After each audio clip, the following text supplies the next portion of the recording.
Welcome to the IGEOS show, where we help grow the passion for an extraordinary workplace. If you're listening to or watching this, we hope to strengthen your passion for a workplace that has the potential not only to have an extraordinary impact on your life, but also on the world. My name is Amit Riker, and my co-hosts are Valerio Pascotto and Timothy Galway. Now to you, Valerio. Thank you, Amit. What drives our efforts is really a vision and credo to enrich humaneness in the workplace.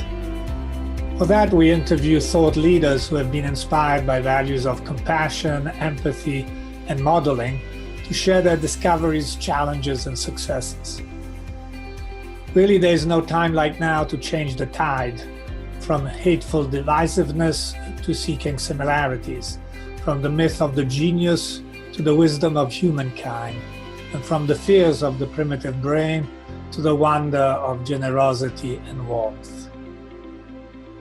To support you in this work of creating extraordinary workplaces, we would like to offer you a free worksheet you can download on the 5 disciplines of a high-performance team. Just go to IGEOS.net to download the sheet and learn more about us. And now, on to our guest for today. Welcome, conscious leaders, conscious teams. I'm Amit Riker, and this is the IGEOS show. We unfortunately don't have Valerio with us today, but we've got a fantastic interview with our guest. And I'm going to give a little bit of an introduction, and we're going to have a really fascinating talk because it's the topic today is a little bit out of the boundaries that we've had from other guests and speakers, but it's definitely going to be very relevant and very meaningful. So we're going to have a good time. So Dr. John Boudreau is recognized worldwide for breakthrough research on human capital, talent, and sustainable competitive advantage. His field studies include the future of global human resource profession, the resources profession, HR management and analytics, decision-based HR, executive mobility, HR information systems, and organizational staffing and development. He has published more than 200 books and articles, and his research has been featured in Harvard Business Review, Wall Street Journal, Fortune, and Business Week. His most recent book is Reinventing Jobs, a 4-step approach to applying automation to work. And so there's my little prop on Kindle there.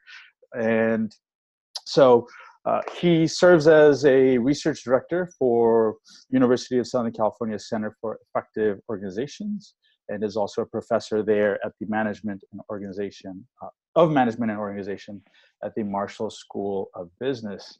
John, it is such a pleasure to have you today. Thank you, Amit. It's great to be here. Well, there's when we first met at the Connected Commons event about a few weeks ago or a month ago, was really fascinated by your talk, and then the topic where we start to see the impact of AI and robotics and automation. And so with your background in HR and in all the previous books that you've written, could you give our audience just sort of an overview of your arch and sort of what led you to write this most recent book of yours?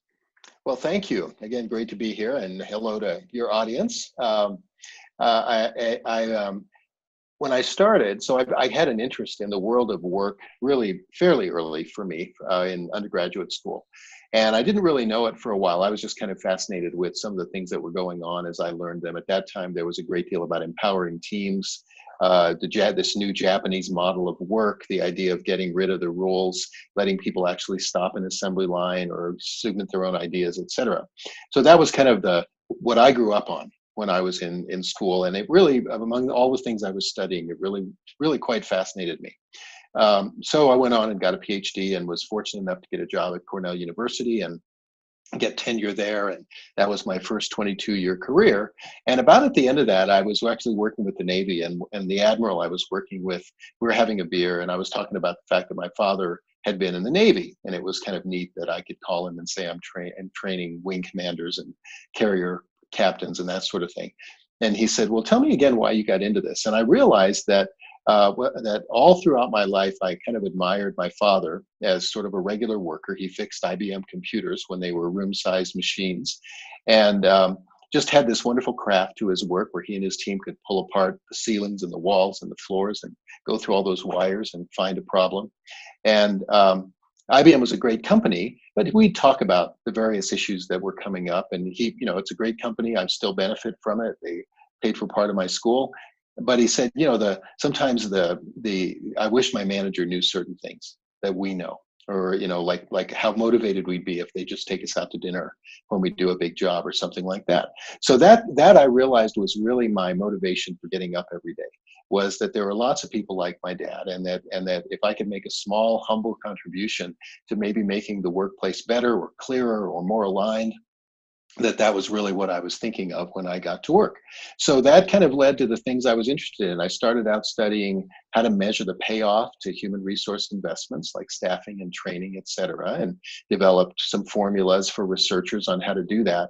And then realized that even though we were showing massive returns on investment, very few leaders that I worked with were really paying much attention. They either didn't believe them, or they thought they were just too big to be true, or they couldn't understand how they were computed. So that led me to thinking about how leaders think about these people issues.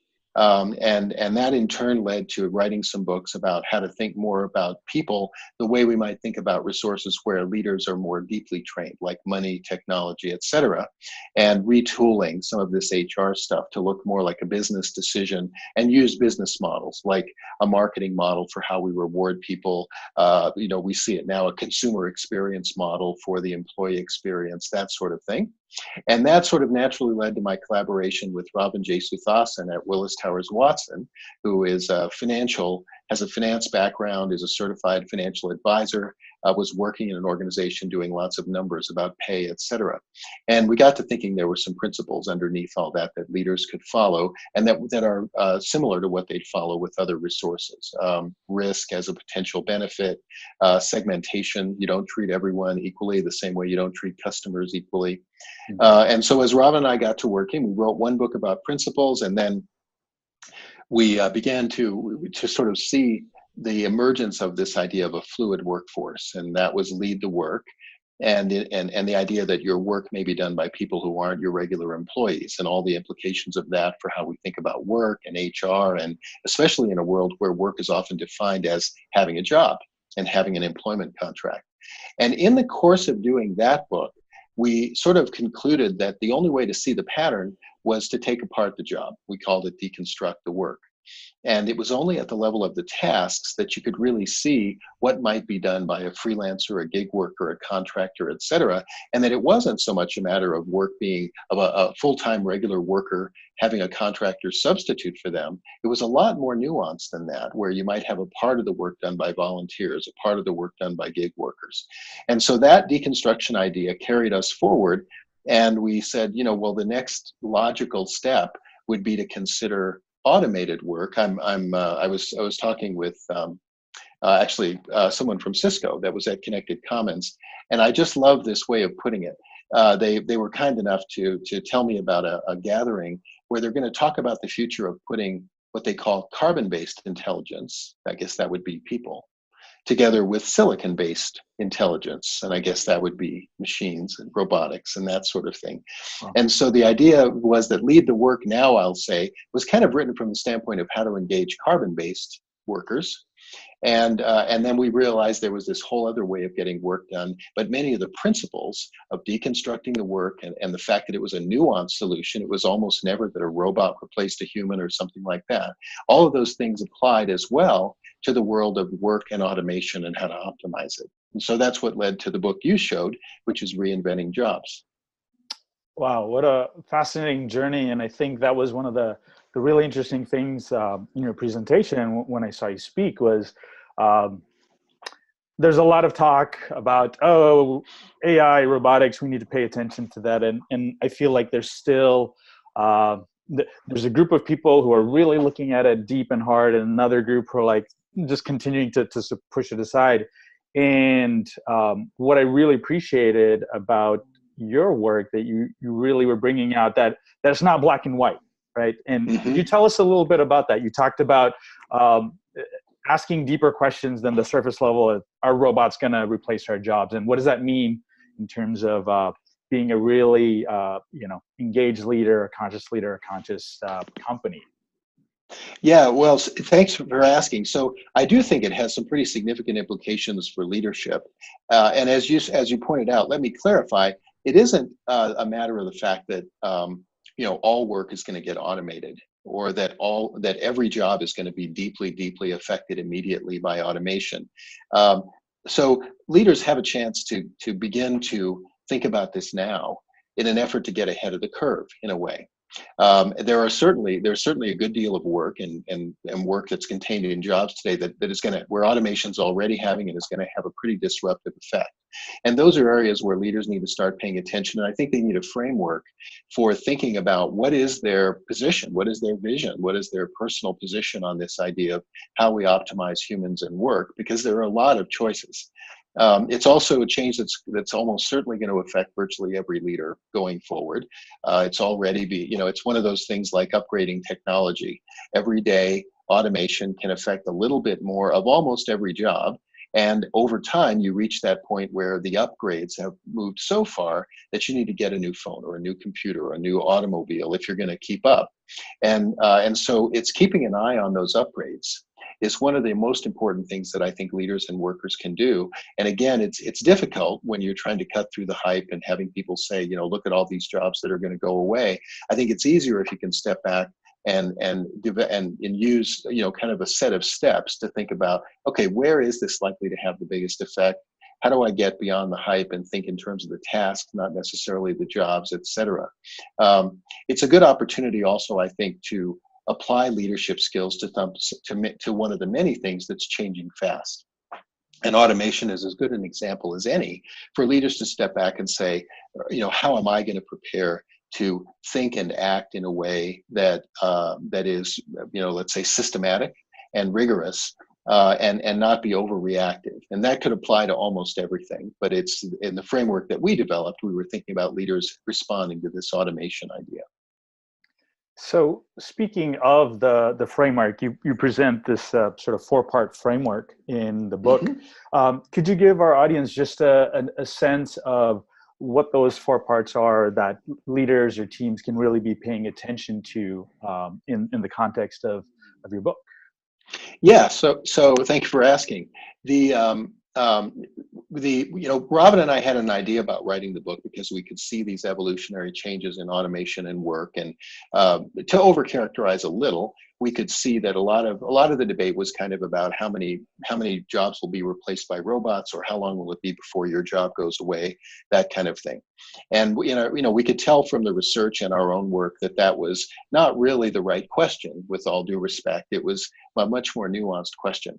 As we wrote the book and began to put it in front of reviewers, we actually had some interesting reactions from CIOs, chief technology officers, and CHROs who said, these things are often presented as very legitimate strategic advantage. We can be faster, we can provide better customer service, maybe we can be more innovative, and of course, maybe we can reduce costs.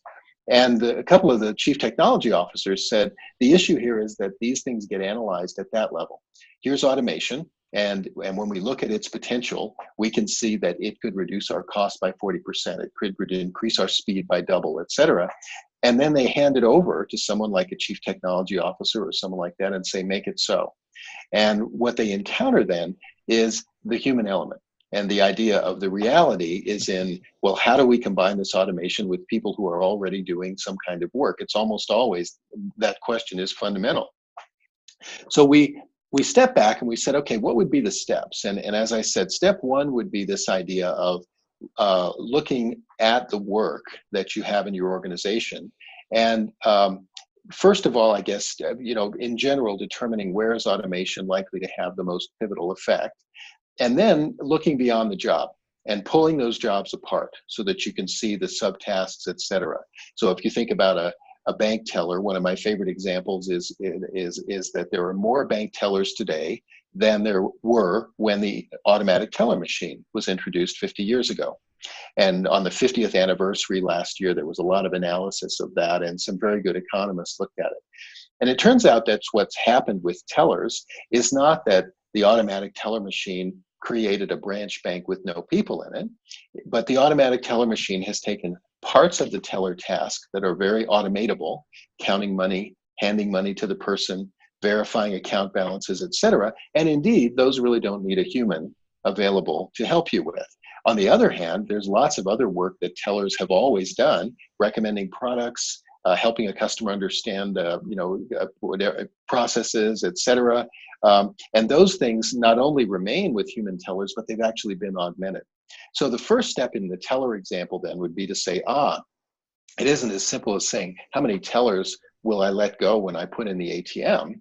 By the way, the first tellers at Lloyd's Bank of London in the bank where the first ATM was installed would sneak out and pour honey onto the keys at their lunch breaks and others. That's how, and there's still a lot of that sentiment today. Automation is going to take my job away. So first then was deconstruct the work.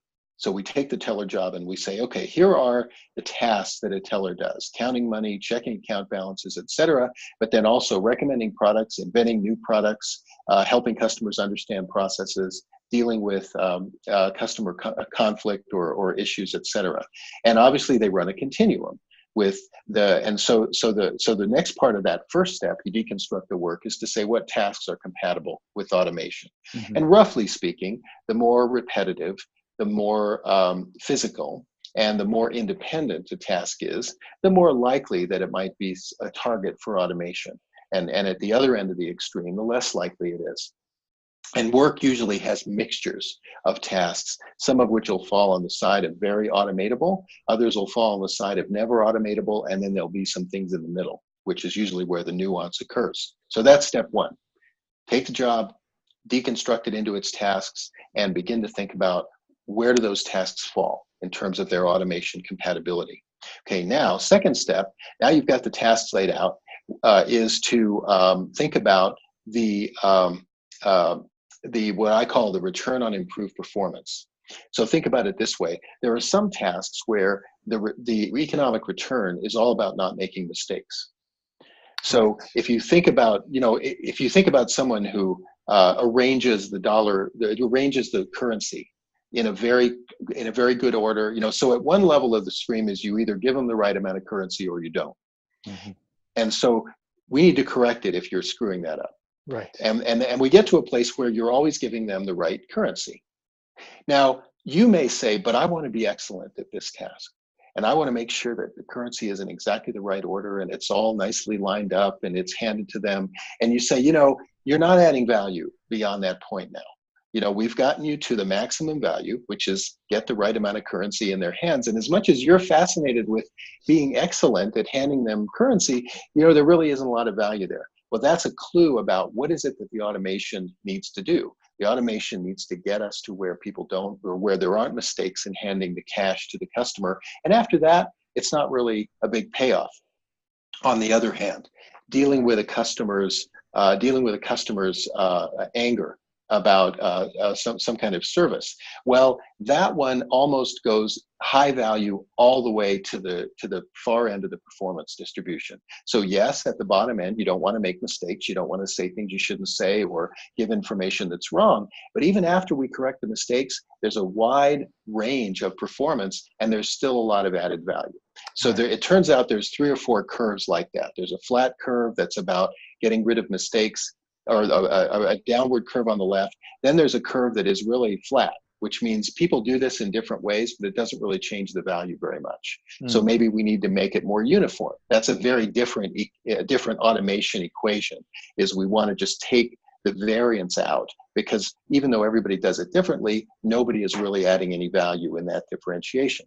The next one would be something like augmentation. With AI, we can make you faster. We can make you more accurate. You're still doing the same work. You're still going to offer the customer products, but now you're going to have AI informing you about what those products are. So you're still the same teller. You're still doing the same work. Think about that as a curve that kind of goes up uniformly as you get better, right? A little bit better performance, a little bit better value. And then finally, on the far right side, that is the high level of performance, you often have this performance where if you're extraordinary, it changes the game. Right. So that might be something like inventing a new product. or creating a real wow experience that no customer expected. And you can imagine that the curve, as you move to the right on performance, it goes exponentially up in terms of value. And what's interesting there is often automation can create human work that is exponentially more valuable, and that couldn't have happened without augmenting humans with automation. So for example, with a teller, if they're inventing new products and they're working on a team, automation may be able to take their early ideas and immediately bring to them other ideas that it's seen from different products, et cetera. So you'd say, boy, now we have a bunch of tellers that are some of our best product designers that we've ever seen. And they couldn't be that before because we didn't have the automation that could help them through the design issues and make their ideas real, let's say, something like that. So you see what I mean? So that's step 2, let's call it return on improved performance. You look at each task and you say, what really is the value curve here? And how does that curve tell me what automation would need to do to really make a difference? Reduce mistakes, speed up the regular work, or create exponential humans that are better than anything we ever saw before. So now you're beginning to understand the automation compatibility, step 1, what the payoff is, step 2, and then step 3 is to begin to think about what type of automation. So we talk about, there's a number of different taxonomies, but we talk about 3 big categories. One is robotic process automation, which doesn't necessarily mean robots, but it means automating very repetitive things, moving data from a database to a spreadsheet, calculations, a lot of those things that we program into spreadsheets and other things like that when you make them large become programmable. And then cognitive automation, popularly known as artificial intelligence. That's where automation enhances or even mimics the decision making and some of the thinking that humans might do. And then finally, what Ravin and his team call social robotics, which is where you have a physical robot that's actually working in space with actual human beings. And you get into all the nuances then of how it has to see the humans and how it has to let them know it sees them and all that kind of thing. So roughly speaking then, you now look at the tasks and you say, where in the automation continuum might they fall? What's the possibility here? Some tasks you may say there isn't any automation for this yet. Others you may say a couple of these different techniques might work. And then finally, you put it all together and you reinvent the work, or we might say reinvent the job. We're going to take this 30% and it's going to, and what we talk about there is think about 3 things. Will automation substitute for the human? That's the ghost, the bugaboo that everybody's worried about. Will automation augment the human? The work they did before, only better, faster, less mistakes, etc. Or will automation transform the human into a new kind of worker? So that's kind of that last step to say, where are we going to fall? And that allows you to kind of reinvent the job to better optimize a new combination of automation and humans, one that may leave you with humans doing whatever, some proportion of the work they used to do, maybe 60%, 70%. Well, now, what do we do with those people? How do we fill in the work that they need to do? How do we pay them? So that now we have a framework for thinking about that, because we've got it all laid out at the task level and we've thought about these 3 things. And then at the end of the book, we talk about kind of a 5th step, which is what happens to the organization, because this stuff you're not done when you reinvent the work. Think about the teller example. Right. Once you give tellers information, once you take away the mundane tasks for them, well, they start to look a bit more like what we used to call a bank manager or a product designer. And so now your organization reporting relationships, your social networks, the nature of information sharing, all those organization variables now start to come into play, because you're seldom reinventing one job. The reinvention of one job almost always has implications for a related set of jobs and relationships. Fantastic.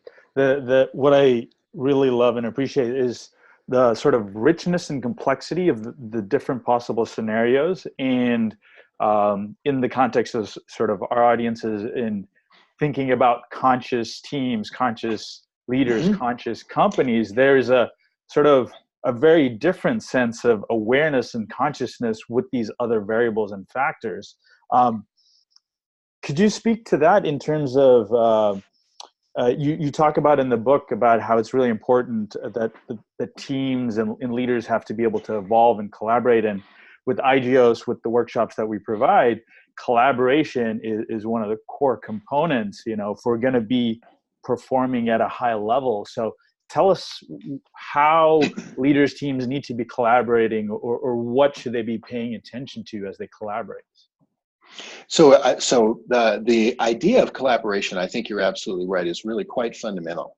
And of course, collaboration has been with us and is going to be with us, and the importance of doing it well is going to continue. So in some ways, the automation question is one of those things that you want to apply great collaboration processes, the kinds of things that you work on with organizations. So again, to overcharacterize a little, we might think about the automation questions as kind of the substance of some of that collaboration.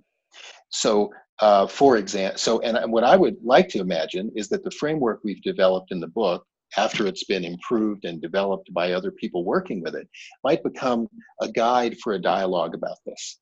So think about, what I think is pretty fundamental here is that automation emerges well before it affects the work. But the changes that are necessary for people to be ready for automation often take some time. And so think about when the teller machine came in. The teller machine existed for a long time before it was installed. Today, every day you can just go on the web and you can see some kind of new technology, whether it's a robot running around a hotel or a burger flipping robot or something like that. Now, the typical way those work is that when they're invented, they cost millions and millions of dollars. They're kind of clunky.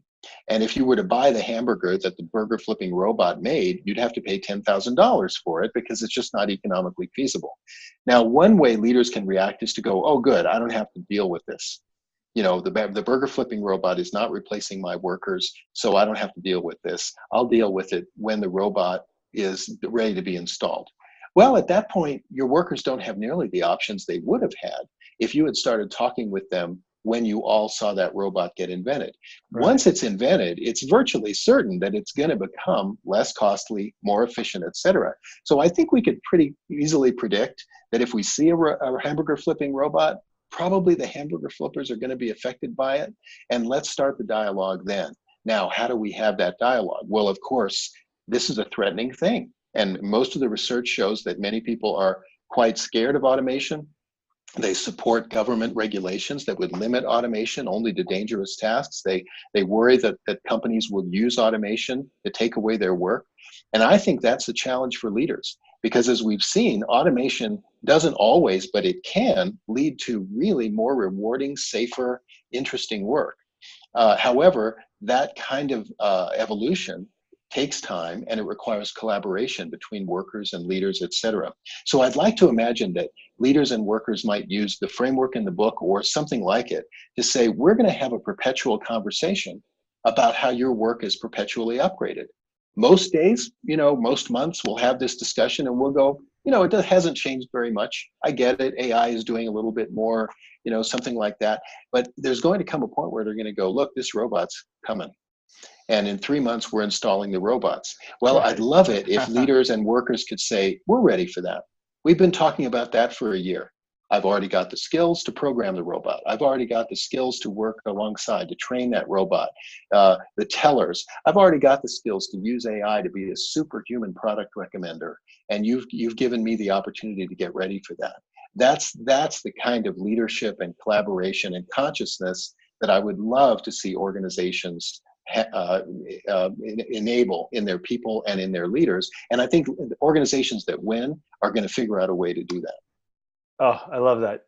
Well, one of the principles we often are talking about is very much team mindset. Where's the sort of individual mindset interfering with the team mindset? And this, what you're talking about takes it to a whole other level of, this concept of if the team wins, I win, the company wins, we all win. Mm-hmm. How can we start partitioning out, as you say, like tasks of our job and role? And if a robot or if some automation is doing that's not a reflection on who I am or my value as a worker, yep. But it's now collectively, how can we still succeed as a company, still succeed as a team, and is going to really take some critical thinking and really critical collaboration, which I think is a fascinating whole new world. And I love how you're starting to present us with tools. In this trend, then, John, like, what has been one of the most surprising things for you, either in your research or with the people you're talking to? I can only imagine with such a brave new world that there's got to be some fascinating things that have popped up that you wouldn't have imagined. Well, probably one of the most fascinating things once you immerse yourself in this, and I'm not going to say that I'm necessarily a huge expert, but sorry about that, just touching my phone. But anyway, I don't know that I'm an expert on every element of it, but for me, it's just been fascinating to get immersed and to pull up these examples of automation and work. I was honestly, every day it's like some people watch sports highlights, and Dan Pink gave a great speech and said, I know that I'm at my most productive in the morning, and I come into work with great intentions at 7 a.m. and 2 hours later and several sports highlights later, it's suddenly 9 o'clock, and I wonder, where did the time go? And for me, that's often spent, just looking at what's happening with robots. I found a robot yesterday that is it's like it waves its arms in the air to herd cattle and other animals around whatever, the processing facility or on a ranch or something like that. And here's this robot running around, and it's got these big arms and it's waving them. And then it turns out, well, who's driving the robot? Well, it's the cowboy that used to have to stand among those animals and wave his or her arms, and dangerous, tough. And now the cowboy stands at a distance and literally walks behind the robot as the robot herds the cattle. So you just, for me, it's just so entertaining and so thought-provoking to go in and find, what AI is doing to assist in invention, how songwriters are working with artificial intelligence and calling it a true collaborator rather than just a tool. There's just so many arrays of things where automation is affecting work. So that's number one, is I think it's safe to say this is going to be ubiquitous, but it's also going to be very nuanced and very different, and not a simple formula of a robot replacing a person, something like that. And then the second one is really I think the acceptance of the notion of deconstruction and the notion of this return on improved performance, that not all tasks add value in the same way. Those are things I've been talking about since probably the 1990s. It was a big theme in the first book that I wrote with Pete Ramstead called Beyond HR. And to be honest, a lot of the dialogue has been kind of tough. People say, well, we can't treat workers differently. That would be unfair. Our systems are built around jobs, and the job is the unit of analysis, and we focus ourselves on people who have employment contracts and do a job, and thank you, John, but that's what our system is. And I think what we're seeing more recently, particularly over the last 2 or 3 years, is a real acceptance of this idea of a fluid workforce. And I think once you do that, you're one step away from deconstructing the work. And then I think an increasing acceptance that these things happen unevenly. That it is a nuanced answer and not the same thing for everyone, and that to get at that you have to differentiate. So I'm encouraged that maybe some of these trends are going to move us to a place where, in a way, we're not shackled by thinking only of work occurring in jobs with employment contracts, and we're not shackled by thinking only of the system has to treat everybody in a similar way, but that we can be more nuanced about the kinds of workers that we use, about where we focus on automation, et cetera. The other one I mentioned before, I'm pleased to see this issue of automation bringing together functions in organizations, like the chief technology officer with the chief human resource officer, like the chief information scientist with the head of organization development or design. Culture people are working with people who do programming, robotics, et cetera. And there are many reasons for those functions to collaborate. We see a lot of it in design thinking, the employee experience, et cetera. But I think automation offers one of those moments where the people who are cast to do it are realizing that they need a profession that really understands the people and the organization elements. And I'm hoping that HR is that profession and can step up and make that change. And again, I've been pleased to see how some of these issues have really created a kind of functional collaboration that might not have existed before, might not have been seen as necessary before. And I guess the other one, in kind of, if I have to put in one that's a little bit, I'll say less positive than I had hoped, I would really like to see the broader society get on with thinking about this issue in a more nuanced way. So I think a lot of the rhetoric, a lot of the regulations that we see still kind of default to the idea that it's a choice between automation taking away jobs or people keeping their jobs, that should people be protected from automation? If someone's not a full-time employee, then they must be being exploited, and our job is to make sure that we catch organizations in that. There certainly is an exploitive element to all of this, and we need to guard against it. But I'd like to see that dialogue take on a bit more nuance and to work more from things like deconstruction, the ROIP idea, and understand that the automation question is almost always going to be how to combine humans and automation, and very seldom about something as simple as, protecting people from robots or something like that. Right. And this reminds me of, I'm curious to hear how this sort of integrates with some of your previous projects, like your ebook, the black holes and white spaces, and create. And so reimagining the future of work in HR with the Create project. Could you give us a quick glimpse of what that is and how it may inform this topic that you're talking about, really encouraging this dialogue of what it means to reimagine the future of work and workplaces? Well, thanks for asking. That's a project that is really near and dear to my heart, and it was kind of most active about 2 or 3 years ago. Let me mention my colleague Ian Ziskin, and encourage folks to also, he's a co-author on the book and someone who I continue to work very closely with these days, kind of like Ravin Jesuthasan, my co-author on Reinventing Jobs. The Create project was really an upwelling of an interest from a lot of HR leaders, many of them chief HR officers in very kind of marquee companies. And they wanted to give back. They wanted to take a close look at the future of this profession, and they wanted to do it because they felt the profession was doing great, but was going to be outrun by all these opportunities. And you can find out a great deal more by going to the website. It's Create with HR in the middle, CHREATE.net, or by reading the book you mentioned. Thank you very much, Amit, Black Holes and White Spaces. And it's really not so much my work as the work of these teams of HR leaders and thought leaders who came together to say, let's showcase what we mean by the kinds of tools and the kinds of issues that leaders and the HR profession need to deal with. Now, I won't go into all of them here, but there was some themes that ran through the work were things like the what they called the democratization of work, meaning that over time, work is going to be defined less by a kind of, call it authority, like a company or a set of jobs or something like that. And it's going to be defined more fluidly and defined more by the community. So with people working on freelance platforms or working on task-based projects within organizations, and they're going to be able to find the work that fits them the best, and they're going to expect organizations to help them do that. In addition, people, of course, have greater voice. And so anyone with a blog can tell you what it's like to work in their company. Glassdoor is looking inside organizations. And so there's also a democracy of information. And then the other theme that came up, one of the fundamental ones, was this idea of technology and the exponential change in technology. And we've been talking today about the intersection of those. What was also fascinating for me was how the group turned its attention to the different new roles that organizations might need in order to meet these future challenges that come with people, work, and organization. So they came up with roles such as a organization cultural architect.